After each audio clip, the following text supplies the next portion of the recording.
Hello dear students, हमारे YouTube channel गोल achievers पर आप सभी का बहुत बहुत स्वागत है। आप लोग देख रहे होंगे हम लोग फॉर्मूला और कॉन्सेप्ट्स के बहुत ही लाजवाब लाजवाब जो कॉन्सेप्ट्स हैं और फॉर्मूलेज हैं वो हम लोग पूरा कवर कर रहे हैं इस सीरीज़ में। आज आप हमारा चैप्टर है क्वाड्रेटिक इक्वेशंस। ठीक, हम 3 चैप्टर पिछला कवर कर चुके हैं और हम पीवाईक्यू सीरीज़ भी इन सभी के अपलोड कर चुके हैं।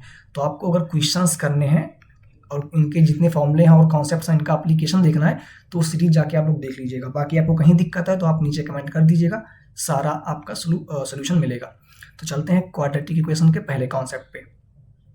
सबसे पहले जानते हैं क्वाड्रेटिक इक्वेशन होता क्या है।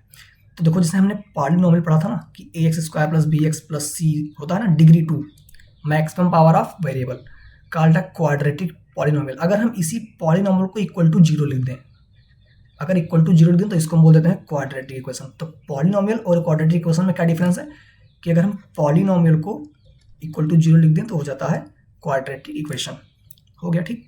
जैसे कि यहाँ पे ये सब क्वाड्रेटिक इक्वेशन हैं। अब इनको फाइंड करने के मेथड्स कौन कौन से हैं।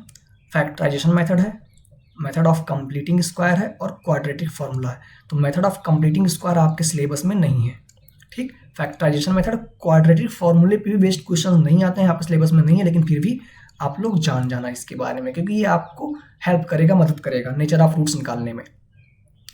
तो देखते हैं फैक्टराइजेशन मेथड क्या है। फैक्टराइजेशन मेथड आप लोगों को बिल्कुल प्रॉपर आ रहा होगा कि आपको एक क्या नाम है वो दिया है पॉलिनोमियल, क्या नाम है क्वाड्रेटिक इक्वेशन दिया हुआ है, तो आप उसको मिडिल टर्म को स्प्लिट करके कर लें। अगर आपको फैक्टराइजेशन मेथड नहीं आता तो मैंने मिडिल टर्म स्प्लिटिंग पे एक प्रॉपर वीडियो बना दिया है, जाके आप लोग देख सकते हैं। मैं एक एग्जांपल दे दे रहा हूँ, जैसे x² + 4x x² + 4x -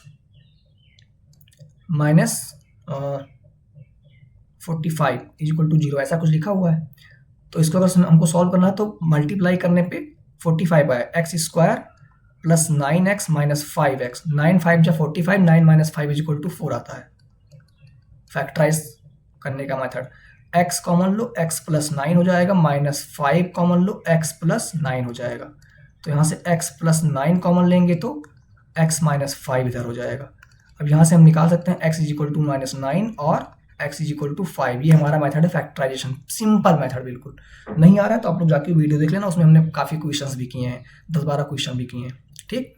फिर दूसरा है क्वाड्रेटिक फार्मूला आपका, जो कि ये है, ठीक। इसमें ये d, देखो आपका standard form of quadratic equation ये है, अभी हमने ऊपर बात किया है इसके बारे में। और d क्या होता है, हमको डिस्क्रिमिनेंट बोलते हैं। d को हम बोलते हैं डिस्क्रिमिनेंट, और d होता है b² - 4ac, जहाँ का आपका b ये है, a वाला ये है और c ये है, b² - 4ac आपको d बोलते हैं, ठीक है।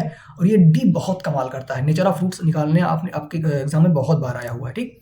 और फॉर्मूला क्या होता है, x = -b ± अंडर रूट, चाहे d लिखो चाहे b² - 4ac लिख दो, क्योंकि d = क्या होता है, b² - 4ac अपॉन में 2a। मतलब अगर आपको x के जो रूट्स निकालने हैं ना, खाली यहीं से a b c की वैल्यू आपको पता हो, आप इसमें a b c की वैल्यू पुट कर दो, आपके x के दोनों रूट्स आ जाएंगे। एक बार प्लस ले लेना, एक बार माइनस ले लेना, तो आपको दोनों रूट्स आ जाएंगे। बहुत ही सिंपल है, ठीक। अब आइए बात करते हैं इसके d के बारे में, जो आपका नेचर ऑफ रूट्स होता है। देखो, नेचर ऑफ रूट्स कैसे निकालते हैं हम। नेचर ऑफ रूट्स का मतलब रूट हमारे कैसे हैं, रियल हैं या फिर इमेजिनरी हैं, क्या है। तो ये हमारा x का फॉर्मूला है, जहाँ पे हमारा डिस्क्रिमिनेंट d है। तो b² - 4ac is called discriminant. The nature of roots depend upon the value of d। क्यों? क्योंकि जो हमारा इक्वेशन है ना ये वाला, इसमें देखो ये अंडर रूट के अंदर है, तो अंडर रूट के अंदर अगर हम निगेटिव वैल्यू रख देंगे तो ये इमेजिनरी नंबर आ जाएगा। इमेजिनरी नंबर आपको भी नहीं पता होगा उतना, लेकिन इतना जानो कि रियल नहीं होगा, नॉट रियल। लेकिन हमको तो रियल नंबर चाहिए, तो ये रियल नहीं होगा, इसीलिए हम उसको नहीं लेते हैं, तो उससे हम सोल्यूशन नहीं निकाल सकते हैं, नो सोल्यूशन हो जाएगा वहाँ पे, ठीक है, नो रूट्स एग्जिस्ट। तो फिर इसी पर एग्जिस्ट करेगा। अब पहला केस आता है कि हमारा d > 0 हो, यानी कि हमारा पॉजिटिव हो, इसके अंदर जो भी आया पॉजिटिव आया। तो अगर पॉजिटिव आएगा तो रियल मिल ही जाएगा हमको। Then quadratic equation has 2 distinct roots. वो रूट्स क्या क्या होंगे, एक बार पॉजिटिव ले लो, देखो एक बार यहाँ पॉजिटिव ले लिया गया और एक बार यहाँ निगेटिव ले लिया गया, तो ये दोनों रूट्स हो जाएंगे हमारे। केस 2, अगर हमारा d 0 हो जाए, then the quadratic equation has 2 equal roots, लेकिन वो रियल होंगे, क्योंकि 0 है तभी तो रियल है ना। तो हमारा d यहाँ पे 0 हो जाएगा, तो दोनों के दोनों -b/2a। ये डायरेक्ट आप याद रखो कि x = क्या होता है, -b/2a। अगर d 0 हो तो दोनों इक्वल रूट्स होते हैं, और कितना होते हैं, -b/2a। तीसरा केस है अगर d <0 यानी कि निगेटिव हो, अभी मैंने बात किया निगेटिव हो, तो नो रियल रूट्स एग्जिस्ट। और रियल रूट एग्जिस्ट नहीं करते हैं तो उसको हम बोलते हैं इमेजिनरी रूट्स। ठीक, चाहे ये लिखो चाहे ये लिखो, इमेजिनरी या फिर वर्चुअल। इमेजिनरी, जो वर्चुअल वर्ड है वो है आपका फिजिक्स का इमेजिनरी रूट्स होते हैं। ठीक, रियल रूट्स नहीं होते, हमको रियल रूट चाहिए। ठीक, तो ये हमारे तीन चार कॉन्सेप्ट थे, बस इतना ही है आपके क्वाड्रेटिक इक्वेशन में, इससे आगे कुछ भी नहीं। उसके बाद आपका वर्ड प्रॉब्लम, बहुत सारे वर्ड प्रॉब्लम्स आते हैं, वर्ड प्रॉब्लम, ठीक है, बहुत अलग अलग टाइप के।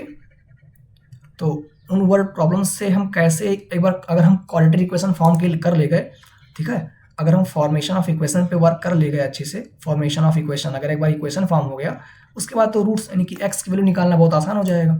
तो इस पे बेस्ड हम वीडियो अलग से बना देंगे कि इक्वेशन कैसे फॉर्म करें हम, उसके अलग से छोटी छोटी वीडियो 5-5 मिनट 10 मिनट की वीडियो बना देंगे, 2-3 क्वेश्चन उठा के, 2-3 हार्डेस्ट क्वेश्चन उठा के आपको बता देंगे कैसे फॉर्म करना है। बाकी मैंने क्वाड्रेटिक इक्वेशन का मैंने PYQ सीरीज बनाया हुआ है, जाके आप लोग देख लीजिएगा।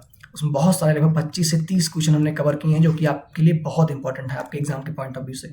तो ये रहा हमारा क्वाड्रेटिक इक्वेशन का एक छोटा सा नमूना, फॉर्मूला और कॉन्सेप्ट, ऑल कॉन्सेप्ट्स और फॉर्मूला इसमें कवर्ड हो गए, कुछ भी नहीं करना और आपको इससे। ठीक, तो फिर मिलते हैं आपसे फिर नेक्स्ट चैप्टर में, जो कि हमारा क्या है, अर्थमेटिक प्रोग्रेशन। तब तक के लिए बहुत बहुत धन्यवाद, आप लोग PYQ सीरीज जाके देख लेना। ठीक है, चलते हैं फिर, थैंक यू, आप लोगों का बहुत बहुत धन्यवाद।